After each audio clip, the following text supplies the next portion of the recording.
Vamos a iniciar con el tercer tema, que es el de riesgos y compliance en compras, que va a estar a cargo de Cristina Ufalucci. Les comento acerca de Cristina. Cristina tiene un MBA del INALDE Business School, es ingeniera industrial de la Pontificia Universidad Javeriana y coach ejecutiva certificada por TISOC. Cuenta con más de 15 años de experiencia en compañías multinacionales como Novartis, DuPont de Colombia, donde ha liderado la transformación de compras en las empresas, en sus empresas. Adicionalmente, ha liderado proyectos de productividad y de generación de ahorros, optimizando procesos e implementando nuevos sistemas de información, modelos de outsourcing y sistemas de calidad. Ella participa en equipos de proyecto en GPM para el desarrollo de consultorías relacionadas con los temas de nuestra especialidad. Dicho esto, le dejo la palabra a Cristina. Cristina, buenos días. Buenos días a todos. Hola Raúl, muchas gracias. Bueno, voy a proyectar acá mi pantalla.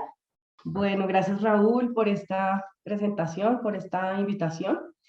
El tema que nos reúne en el marco del Congreso, del segundo Congreso de Profesionales de Compras Corporativas, vamos a hablar ahora sobre riesgos y compliance en compras. Entonces, pues empecemos de una vez. Los temas que vamos a tratar hoy, compras, un entorno de alto riesgo, es decir, compras se ha venido convirtiendo en un entorno de alto riesgo o tal vez lo ha sido desde antes, pero últimamente se ha hecho algo mucho más evidente. Vamos a hablar sobre los tipos de riesgo que nos pueden afectar en las áreas de compras, qué es compliance y cómo se relaciona con compras, las buenas prácticas de compliance en compras, algunas recomendaciones, y finalmente unas conclusiones y abrimos el espacio para preguntas. Bueno, ¿por qué decimos que compras es un entorno de alto riesgo? Pues esto se ha vuelto ya muy evidente, ¿no? A partir de toda la situación que ocurrió con la pandemia. Riesgo es la probabilidad de ocurrencia de un evento adverso y sus consecuencias.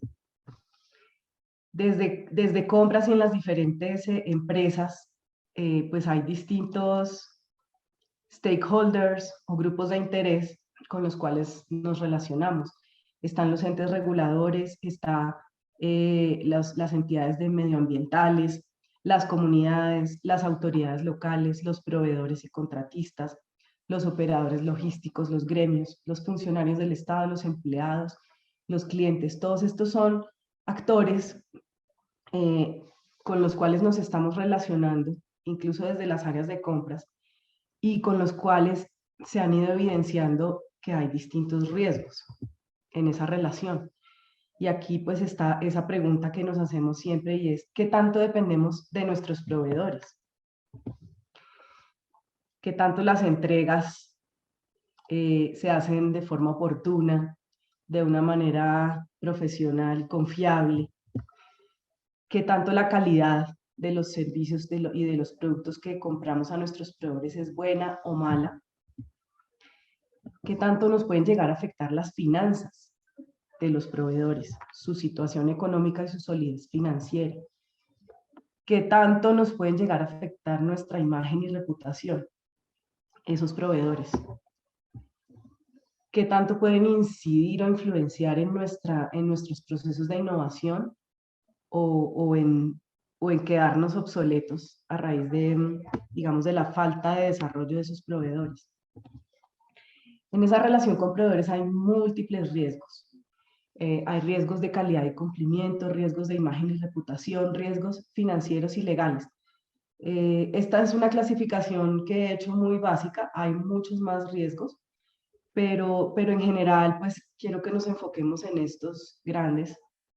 Y ahí tengo una lista de distintos riesgos pues, que están afectando, que pueden estar llegándonos a afectar. Bajo nivel de desempeño de los proveedores, la burocracia, los clientes insatisfechos, riesgos de fraudes, de estafas, de lavados de activos, riesgos de incumplimiento, riesgos de calidad, de mala calidad de los productos, riesgo de maltrato de los trabajadores o de contratos que se hagan en condiciones que no sean las más adecuadas, riesgos de soborno, riesgos de volatilidad de precios. En fin, hay una lista muy, muy grande de riesgos que se presentan en esa relación que tenemos con los proveedores. Entonces, profundicemos un poquito. Los riesgos de calidad se refieren a la probabilidad de ocurrencia de una desviación frente al estándar de calidad acordado, es decir, que nos entreguen productos por fuera de las especificaciones. Los riesgos de cumplimiento se refieren a la no ejecución o ejecución incompleta de las cláusulas pactadas en los contratos, no solo incumplimientos de tiempos digamos, de estándares de calidad, sino de las cláusulas que se pacten en los contratos. Les voy a compartir un video. Este es Bruce McMaster, que es el director de la ANDI para Colombia, que sacó un video en estos días en el marco precisamente de lo que está pasando con la pandemia y viendo y haciéndonos ver un poco pues todo lo que ha pasado y cómo ha ido impactando en nuestras cadenas de abastecimiento. Entonces voy a pasar a YouTube para que puedan ver el video. Desde el año 2020 se han presentado grandes desajustes en la cadena logística y la cadena de transportes del mundo. Estos desajustes se deben a las medidas que tomaron los distintos países para prevenir eventualmente el contagio entre fronteras relacionado con la pandemia. Veamos cuáles son los efectos sobre las cadenas de producción, las cadenas logísticas y los costos de las materias primas de los productos que producen todas las industrias. Los primeros meses del año 2020 trajeron una gran cantidad de cambios para todo el comercio internacional. No solo estábamos en medio de una guerra comercial entre Estados Unidos y China, sino que adicionalmente se tomaron medidas que implicaron contracciones importantes en todos los flujos de comercio. Es así como, por el cierre de las fronteras, por el cierre de las frecuencias marítimas y por el cierre de los puertos, se produjo una inmensa contracción del comercio internacional. Adicionalmente, hubo una reconfiguración muy grande en el consumo. Comenzamos a consumir cosas diferentes, comenzamos a consumir muchos más bienes durables y probablemente muchos menos bienes de carácter temporal. El sistema de logística es un gran relojito a nivel internacional, en donde están las fábricas, están las navieras, están las frecuencias de los barcos, están los puertos, están los consumidores, están las materias primas y está la capacidad de unir todas esas variables simultáneamente. Cuando ese relojito tiene un obstáculo en algunos de sus funcionamientos, se producen grandes traumatismos. Durante ese semestre, el 11% de la flota simplemente no tuvo demanda, es decir, estuvo vacante. Al mismo tiempo, se cerraron una buena cantidad de las fábricas de contenedores, es decir, los que sirven para llevar y traer las mercancías, lo que condujo a que durante el primer semestre hubiera una caída del 38% en el flujo de mercancías. Al mismo tiempo, una inmensa caída en las órdenes de construcción de nuevos barcos, con una reducción que condujo a que nos encontráramos en el nivel más bajo de los últimos 20 años. Como resultado de lo anterior, durante el segundo semestre del año hubo cambios importantes desde el punto de vista de consumidores y de productores.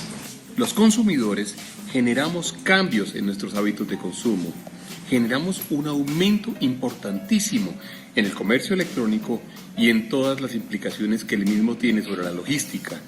Y por último, generamos una mayor demanda por paquetes de auxilios económicos. Adicionalmente, las empresas tuvieron que ejecutar programas de reacomodación de sus niveles de producción y programas de reorganización de sus cadenas de abastecimiento.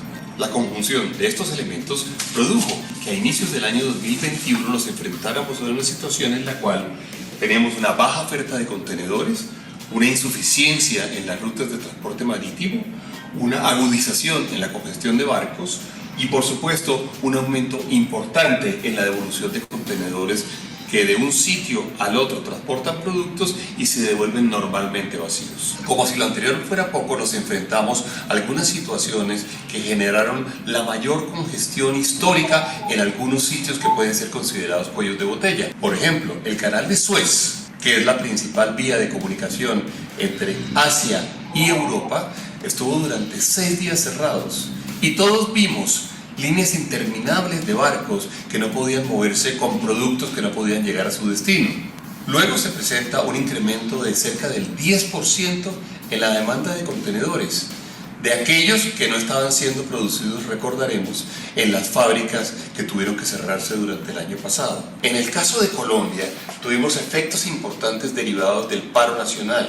Se estima que cerca de 44.592 contenedores quedaron bloqueados y no pudieron ser devueltos a la cadena de abastecimiento mundial. Además de 550.000 toneladas de graneles que se encontraban en los puertos y en los barcos, lo que produjo un efecto de cerca de 2 meses para lograr evacuar la carga de los puertos que habían sido bloqueados.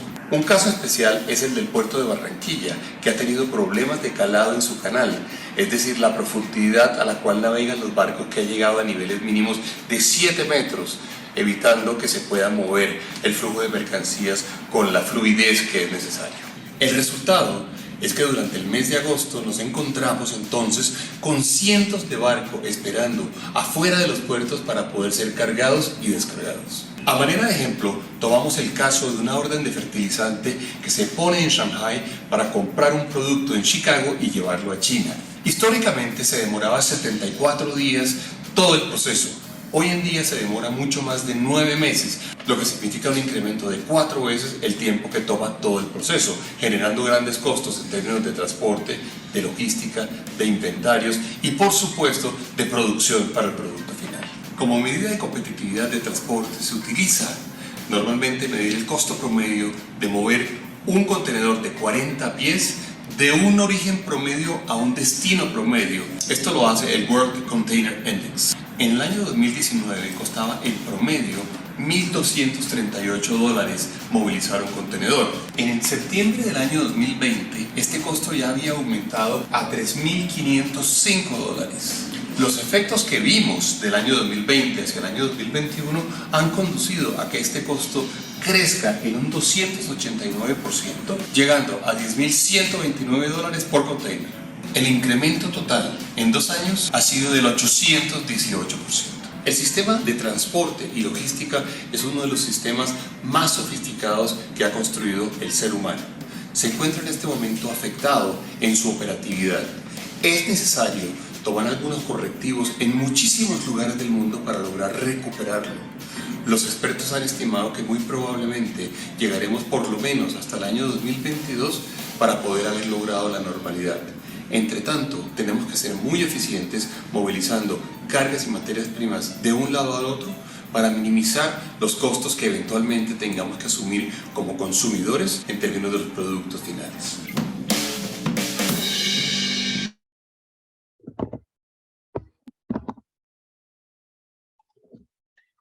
Bueno, entonces pues aquí sí está muy palpable, pudimos ver de forma muy palpable cómo nos impactó la pandemia en toda nuestra cadena de abastecimiento y cómo se hicieron evidentes esos riesgos de cumplimiento, esos riesgos de tiempos de respuesta y que todavía estamos viviendo las consecuencias.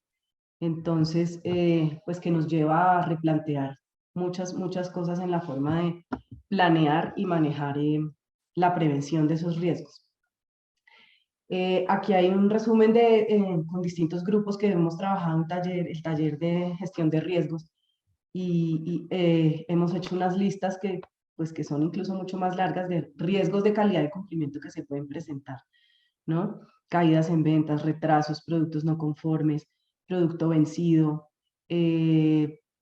falsificaciones de producto, inconformidades del cliente, relaciones informales en la cadena de proveedores, relaciones laborales, falta de respaldo postventas, disminución de productividad, en fin, son muchísimos. Luego hablemos sobre los riesgos financieros. El riesgo financiero se refiere a la probabilidad de ocurrencia de un evento que tenga consecuencias financieras negativas para una organización. Y aquí muchos de estos riesgos están muy relacionados, ¿no? Si hay un problema de calidad, también me puede afectar en mi parte financiera o en mi parte legal. Los riesgos legales se refieren a la probabilidad de incumplimiento de normas y leyes y contratos que puedan afectar el buen curso de la relación con el proveedor. Entonces les voy a contar algunos casos de de esos riesgos que se presentaron cuando trabajé como gerente de compras en una compañía farmacéutica. Y pues ahí en el día a día uno pues va evidenciando y va encontrando un montón de situaciones que lo llevan a, pues a ver que estamos expuestos a esos riesgos. Por ejemplo, un contratista nos notificó cambio de razón social cuando en realidad estaba liquidando la empresa. Es una empresa que llegó, un proveedor, llegó a decirnos, bueno, mi razón social ya no es esta, sino es esta. Y en ese momento pues dijimos, ok, listo, y si, le recibimos los papeles, hicimos el cambio de razón social, pero después empezamos a dudar un poco de por qué estaba pasando eso, empezamos a investigar, resulta que la empresa se había quebrado y él me estaba trayendo otra empresa, otro proveedor distinto, que no había pasado el proceso de licitación y selección adecuado, sino que simplemente era un recomendado o un amigo de este proveedor y lo que me dijo fue que había cambiado razón social. Entonces, pues en realidad hay que estar como muy atento a encontrar esas banderas rojas o esas alertas de que algo estaba mal. Un proveedor nos cobró anticipos y por falta de claridad en nuestros procedimientos internos se le duplicaron los pagos, aunque uno no lo crea, y en empresas grandes esto puede, no solo en empresas pequeñas, sino en empresas grandes también, en donde por falta de mecanismos de control terminamos teniendo desorden en los pagos y podemos llegar incluso a duplicar pagos a proveedores. Y eso pues afectarnos en nuestra parte financiera. Y este caso de un contratista que resultó siendo denunciado penalmente y encarcelado por ejercer actividades ilegales. Era un proveedor nuestro eh, que resultó pues apareciendo en las noticias ejerciendo actividades ilegales y nosotros pues para nosotros había pasado todos los filtros de contratación.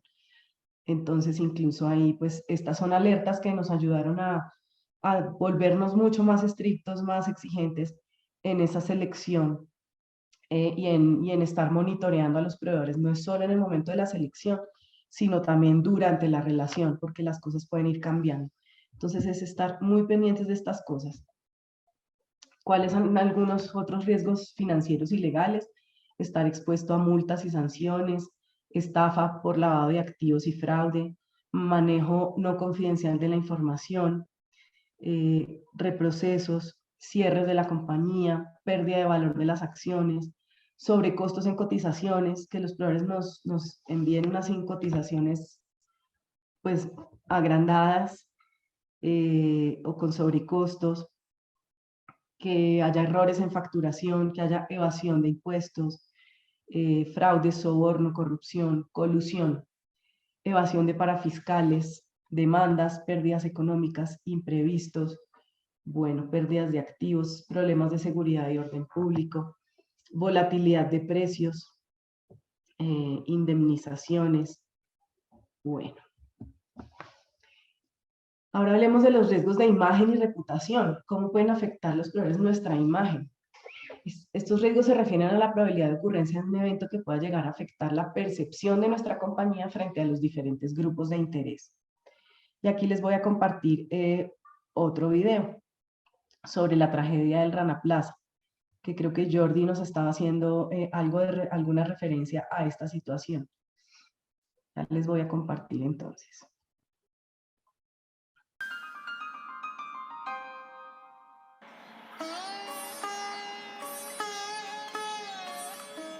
En Bangladesh, un país al sur de Asia, se concentran cientos de fábricas de ropa que son vitales para la economía del país. Khaleda es una de las millones de personas que trabajan en este sector. Ella trabaja en un pequeño taller de costura en Dhaka, la capital del país. Cuando el Rana Plaza, el edificio donde trabajaba, se derrumbó, Khaleda estuvo atrapada entre los escombros durante 16 horas. তারপর দেখলাম শুধু একটা লারা মারছে, একটা দ্রুম করে একটা আওয়াজ হয়েছে, আর আমি দৌড় দিছি, দৌড় দিয়ে আমি 4-5 পাও আইছি। তারপরে দেখলাম যে আমার চোখ বন্ধ, কিন্তু আমি দেখতাছি যে শুধু নিচে লিফটের মতো শুধু নিচেই যাচ্ছে। পরে ওখানে বসে অনেক কান্নাকাটি করছি, আর ছাদটা ছিল একবারে নাক বরাবর, নিঃশ্বাসটা ছাড়লেই ছাদের লাগে বাড়ি লাগছে। Desde el accidente, el gobierno de Bangladesh el sector textil, los sindicatos y la comunidad internacional se han unido para mejorar los estándares de seguridad en el trabajo y asegurarse de que los trabajadores conocen sus derechos.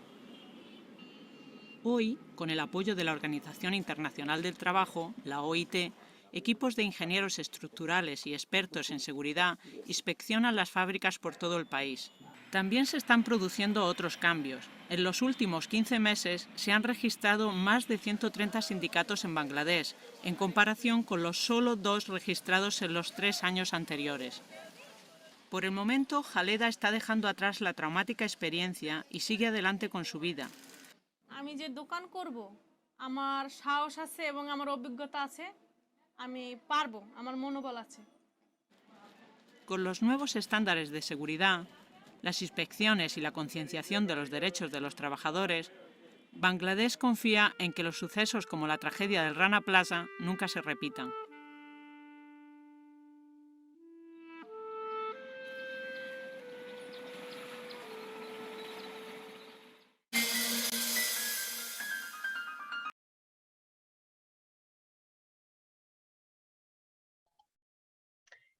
Bueno, como ven, es como muy triste que estas cosas tengan que pasar para que después se tomen medidas, ¿no? Entonces, pues así es. A raíz de todas estas situaciones que se han ido presentando, pues se han ido como fortaleciendo en el tema de gestión de riesgos, se han ido sacando nuevas exigencias, nuevas leyes para buscar evitar estas cosas. Y no solo pues el riesgo aquí también es la imagen, sino también pues la integridad de muchas personas, ¿no? Entonces aquí la imagen, la que se vio afectada fueron las grandes compañías de textiles que contrataban proveedores que tenían a la gente en condiciones pues muy desfavorables. Y eso pues afecta directamente la imagen de las empresas que hicieron esas contrataciones, ¿no? Entonces aquí hay algunos riesgos de imagen y reputación.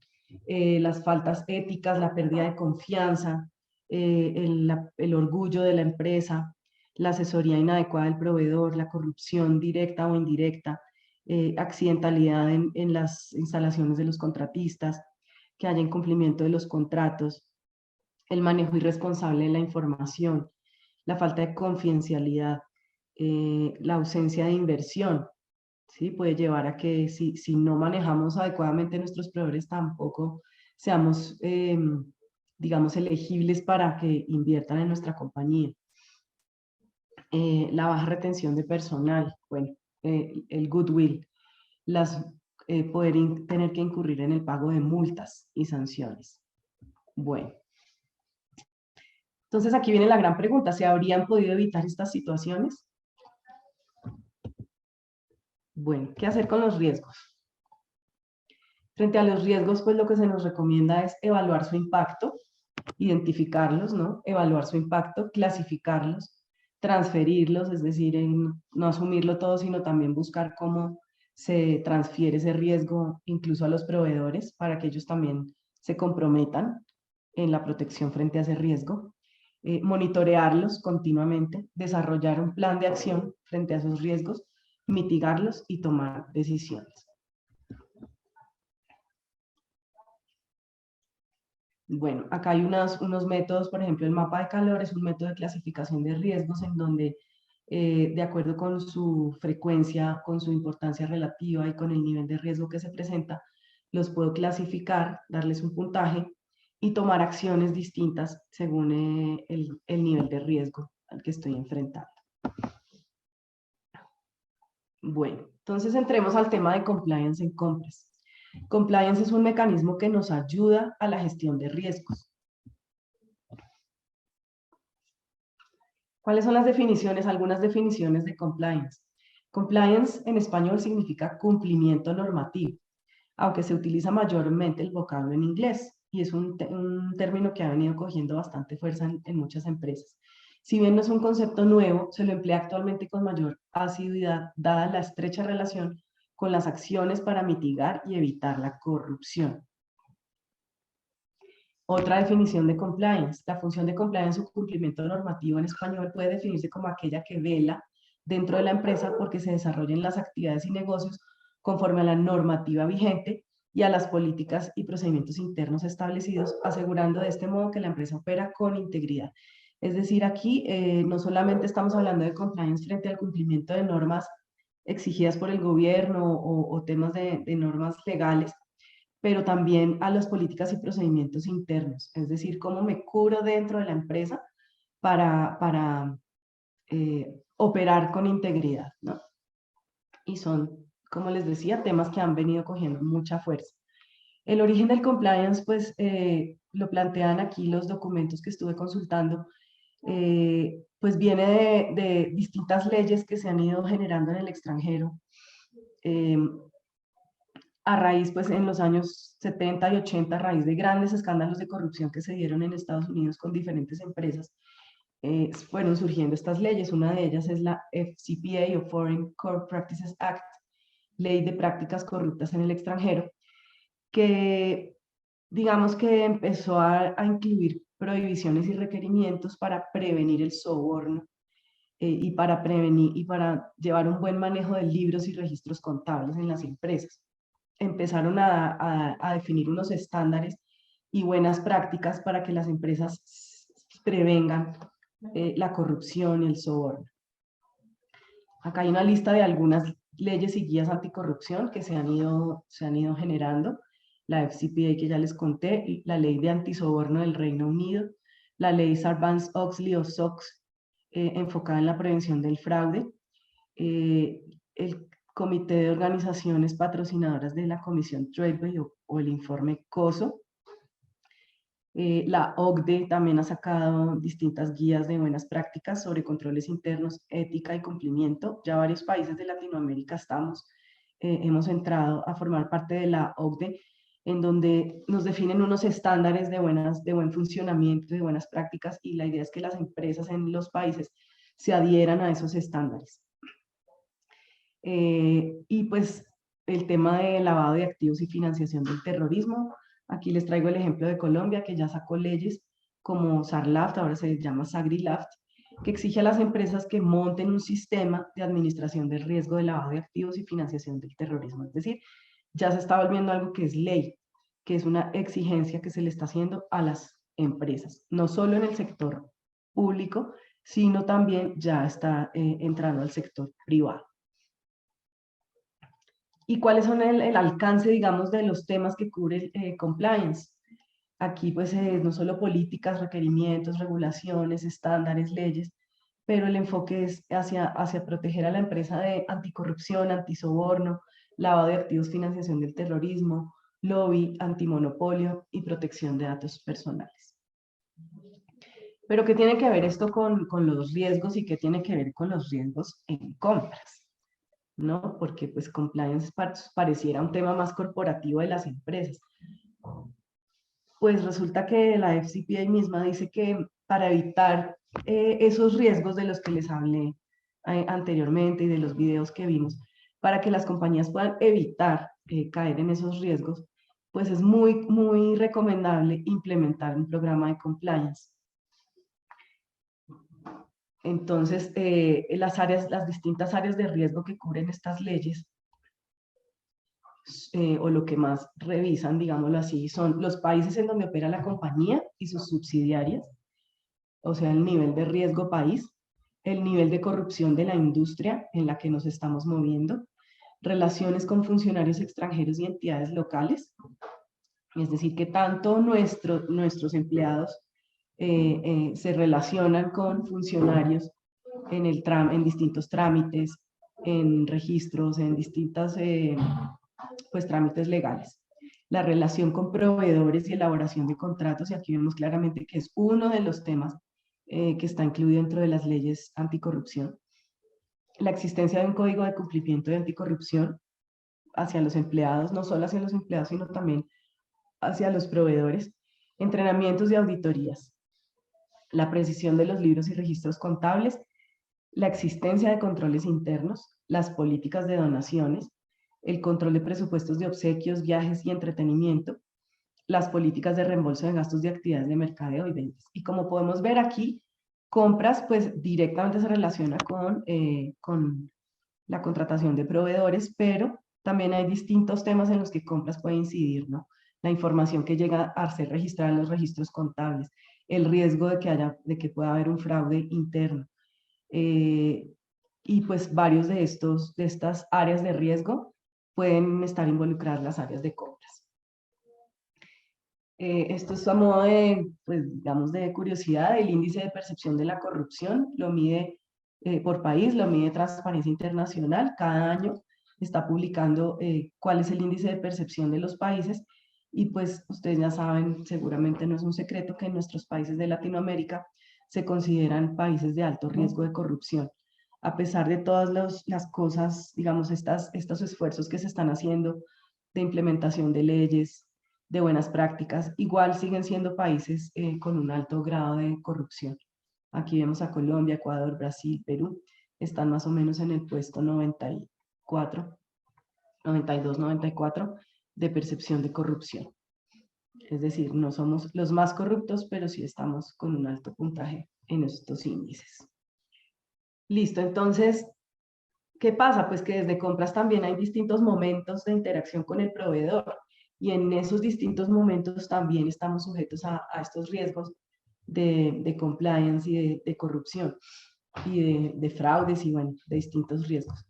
¿Qué momentos son esos momentos de interacción? La selección de proveedores, el momento de hacer las cotizaciones, el momento de negociar, el momento de cerrar las contrataciones, ya el momento después de ejecutar el contrato, de hacer la recepción de productos o servicios, luego las reuniones de seguimiento, las evaluaciones de desempeño, la retroalimentación que le podemos dar a los proveedores, las renovaciones de contrato y finalmente la finalización de la relación.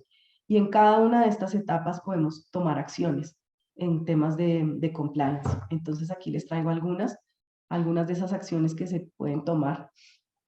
En la fase de selección, pues ayuda, digamos, en temas de compliance, la centralización de compras, es decir, tener un departamento centralizado de compras ayuda a que podamos consolidar, podamos tener mayor control, no que cada persona en la empresa esté comprando por su lado. Mientras más segregada esté esa compra, hay más posibilidades de riesgos, ¿no? Elaborar unos pliegos y licitaciones o unos requerimientos de lo que se va a comprar, que sean muy claros, estrictos. La racionalización de proveedores, no tener demasiados proveedores o no tener proveedores que estén en el sistema, que ya no se estén utilizando, pero que estén activos en el sistema y se presten para que pueda haber malos manejos. Y hacer los procesos de due diligence o debida diligencia de proveedores en el tema de selección. Luego ya en el tema de contratación, tener un sistema robusto de gestión de contratos es recomendable para que podamos, pues, formalizar y tener muy robusto ese proceso de contratación. Los acuerdos de nivel de servicio, firmar con los proveedores estos acuerdos de nivel de servicio y ser muy explícitos y muy claros en qué se espera de ellos, cómo son los comportamientos que se esperan de esos proveedores, cómo esperamos que ellos se adhieran a nuestros propios códigos de conducta. Y ahí están los códigos de conducta, no solo de nuestra empresa, que lo deben conocer los proveedores, sino incluso llegar a desarrollar, es recomendable, códigos de conducta para los proveedores. Desarrollar el programa de cumplimiento, que esto no sea una cosa de acciones muy puntuales, sino todo un programa formal con una planeación, con unos hitos, con unos compromisos que se puedan ver año a año y que sean transmitidos a todos los empleados, colaboradores e incluso a los proveedores. Las pólizas y garantías que le den un respaldo a todas las contrataciones y los procesos de validación reputacional de los proveedores. Luego, en la fase de control, que ya es cuando se está desarrollando la relación con el proveedor, pues es recomendable hacer una evaluación de riesgos, tener muy bien mapeados los riesgos que se tienen para esos principales proveedores, las políticas de compras, es decir, desarrollar políticas internas de compras en la compañía, la visibilidad del gasto, en la medida de lo posible, hacer análisis de gasto por categorías y entender y poder identificar alertas tempranas en cuanto a la gestión del gasto. Desarrollar KPIs para la medición de desempeño de los proveedores, hacer evaluaciones y auditorías de proveedores y tener un sistema de gestión documental que permita registrar toda la información relacionada con el contrato, con sus resultados, incluso con el cierre mismo del contrato. En cuanto al tema de desarrollo de proveedores, pues todo el tema de responsabilidad social corporativa, del compromiso que tiene la empresa con la sociedad y con el entorno en donde está operando, el tema de desarrollo de proveedores, como un tema en el que nos va a ayudar a garantizar que los proveedores se adhieran, tengan buenas prácticas y cumplan, digamos, al desarrollar proveedores, nosotros también estamos garantizando que van a proteger nuestra imagen, que van a estar cumpliendo y van a tener unos altos estándares de acuerdo con nuestras exigencias. Y el desarrollo del plan de continuidad, no solo a nivel interno de la compañía, sino exigirle a los proveedores un plan de continuidad de negocio. Bueno, algunas buenas prácticas que nos ayudan también en el tema de compliance es hacer licitaciones, es decir, hacer procesos de selección robustos y formales, no solamente limitarse a 3 cotizaciones y puntos, sino definir para ciertos proveedores, para los que consideramos estratégicos y claves del negocio, desarrollar unos procesos de licitación mucho más formales. ¿Qué incluyen estos procesos de licitación? Comités evaluadores, no solamente el área de compras sola escogiendo, sino conformar comités interdisciplinarios, desarrollar términos de referencia, o sea, unos documentos muy claros y explícitos de lo que se requiere, los cuadros de criterios de selección, ese pues parte del proceso de licitación, definir unos criterios de selección y hacer unos promedios ponderados, definir un cronograma de desarrollo de la licitación y garantizar transparencia, objetividad y equidad en ese proceso de selección. Asimismo, manejar los temas de confidencialidad dentro de la licitación. Bueno, otra buena práctica pues, que les comentaba es el due diligence de proveedores o la debida diligencia, donde se profundiza en esa evaluación de proveedores, mirando sus finanzas, mirando su evaluación reputacional, hacerles un análisis de capacidad y mirando también sus buenas prácticas de cumplimiento.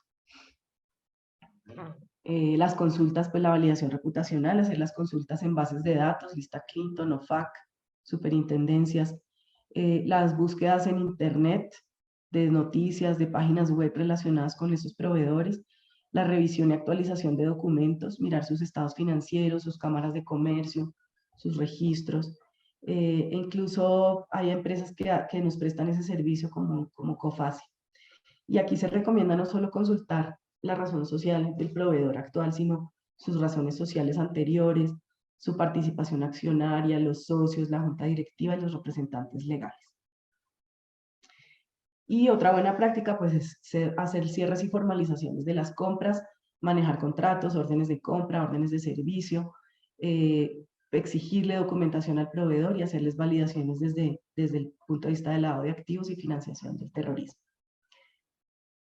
Por ejemplo, desarrollar auditorías de proveedores. Acá hay un ejemplo de Apple que se vio, pues que tuvo que reforzar las auditorías de sus contratistas porque descubrió que varios proveedores estaban haciendo contratos de trabajo infantil, había problemas de discriminación y problemas salariales. Entonces, tuvieron que reforzar sus auditorías. Y pues el plan de continuidad del negocio, como les decía. ¿Cuáles son algunos estándares y buenas prácticas de compliance y gestión de riesgos que nos recomiendan, dónde podemos encontrar guía de cómo implementarla? Los sistemas de control interno COSO, Enterprise Risk Management, que es una metodología de gestión de riesgos, la ley Sarbanes-Oxley, o SOX, las normas ISO 20400 enfocada en compras sostenibles. Compras sostenibles está muy relacionado con temas de compliance.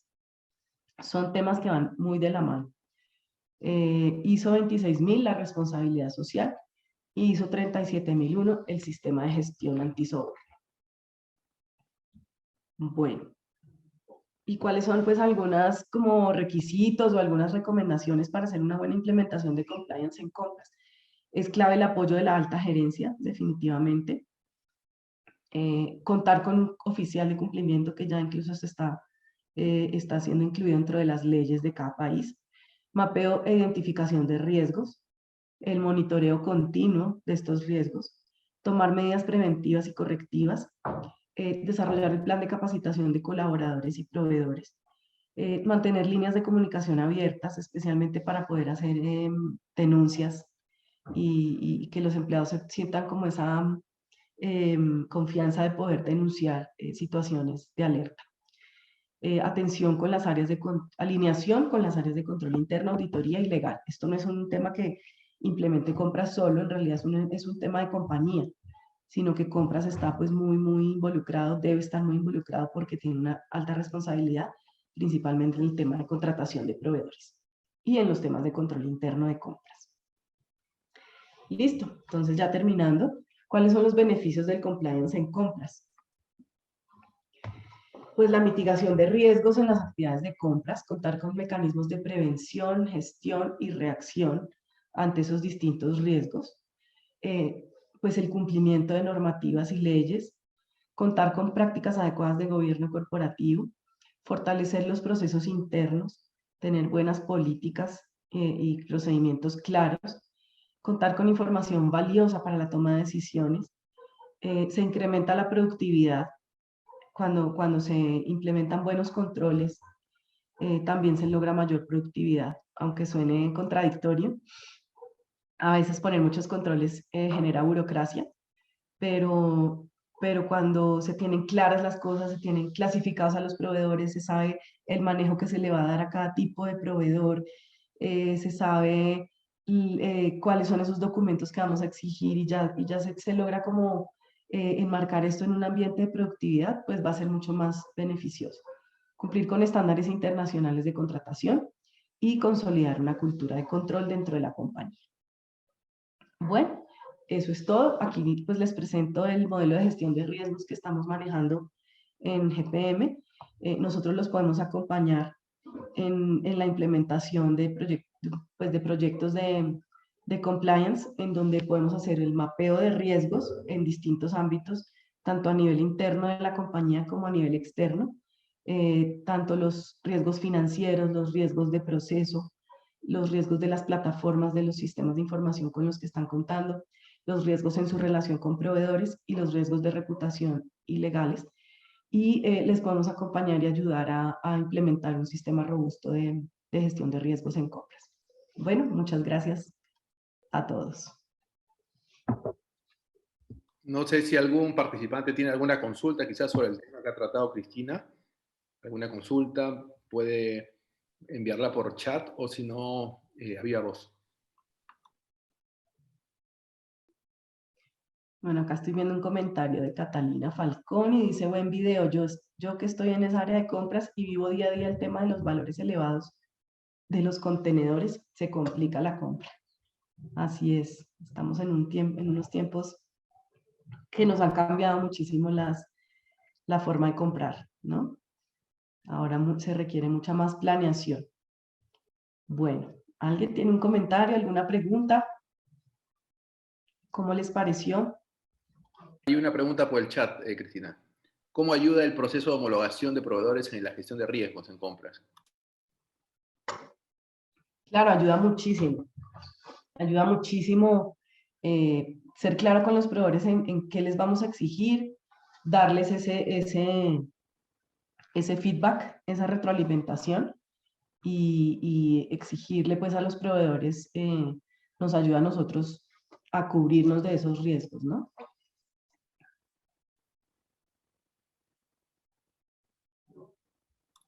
En cuanto a los sectores en los que más se ha impulsado este tipo de acciones de compliance. Bueno, yo vengo del sector farmacéutico, de la industria farmacéutica. Es una industria en la que compliance es súper clave porque es una industria que está sujeta, digamos, es una industria de alto nivel de corrupción, de riesgo de corrupción. Entonces, ahí se han desarrollado buenas prácticas en el tema de gestión de riesgos y de compliance. ¿Qué nos puedes contar sobre el sector energético también? O sea, los grandes sectores de oil and gas, automotriz, farmacéutica, son sectores que son muy robustos en estos temas, porque pues primero están sujetos a alto nivel de riesgo y segundo pues tienen buenas prácticas, son digamos, están a la vanguardia en las buenas prácticas y se adhieren, han hecho como una adherencia temprana a todos estos pactos globales en donde empiezan a exigir que las empresas estemos pues muy alineadas con estos temas y nos estemos protegiendo de estos riesgos. No sé, Raúl, si quieras complementar algo. Sí, es conforme a ello, sobre todo en el sector energético, donde las empresas normalmente reportan una casa matriz, ¿no? Normalmente la casa matriz es de algún país que tiene avanzadas prácticas en este tipo de temas, entonces ya dicta, ¿no?, cómo tiene que operar la filial, ¿no? Entonces por eso es que se ha avanzado bastante. Así es.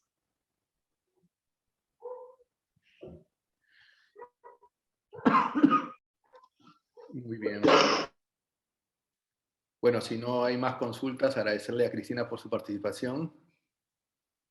Acá hay una pregunta más, Sí.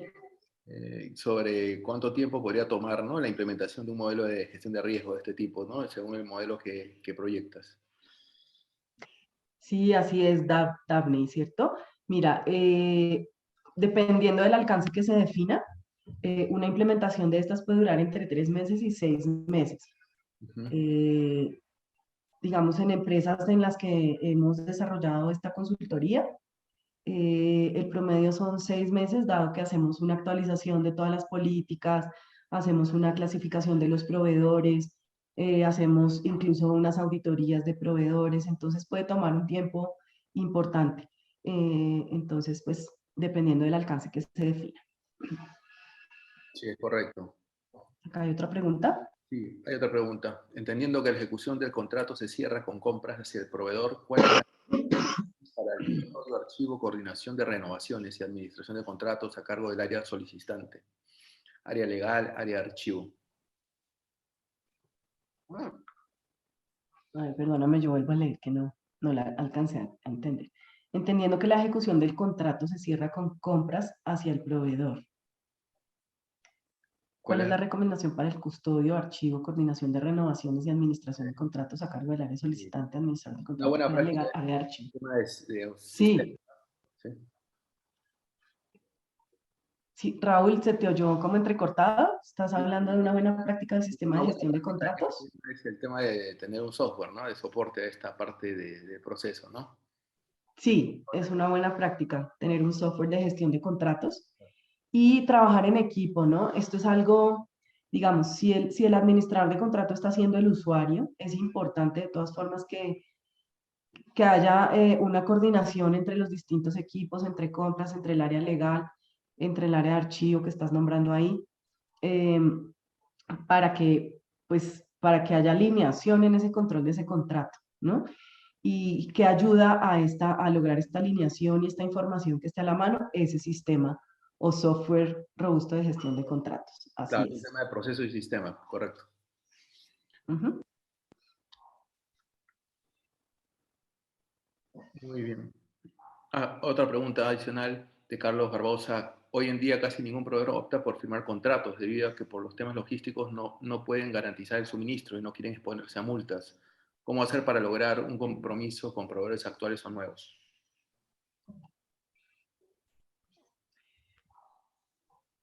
Bueno, sí, digamos que aquí, digamos, dentro de mis recomendaciones para lograr el compromiso de los proveedores es el trato que yo les doy, ¿sí? Es ser muy claro desde el comienzo, ser transparente en los procesos de selección. Ojalá se logre que firmen, pero si no quieren firmar algo, digamos, ya concreto de volúmenes de compra o de tiempos o de esto, pues tratar de que se firme lo que más se pueda cubrir, o que al menos haya ciertas cláusulas que sí se puedan cubrir, ¿no? Pero, Sí, es pero importante. claro, es mantenerlos motivados, es ser claros en las comunicaciones, transparentes. Transparentes, porque normalmente esto ocurre mucho cuando, digamos, sorprendemos al proveedor al final con un contrato bastante robusto a favor de la empresa sin que lo haya visto en la etapa previa, ¿no? En la etapa de licitación, cotización. Entonces, por ello, una buena práctica es, Sí, en el momento de la licitación de las bases, compartir una proforma de contrato, ¿no? Entonces desde el sí. tracking, el proveedor sabe de que va a tener que firmar un contrato en los términos que se indica. Y si hay alguna consulta, tiene que hacer en el plazo de absolución de consultas. Ujú. Sí, también hay ciertos mecanismos de, digamos, de negociación en los que que no sea una camisa de fuerza, pero que sí haya unos rangos o algo de flexibilidad en esa negociación. Ciertamente es flexible. Que es claro que estamos en un ambiente de incertidumbre, pero que al menos dentro de esa incertidumbre se definan unos rasgos o unos rangos o cierto marco de acción. Ujú. ¿Listo? Muy bien. Muchas gracias, Cristina. Entonces, vamos a continuar con Bueno, muchas gracias a ustedes.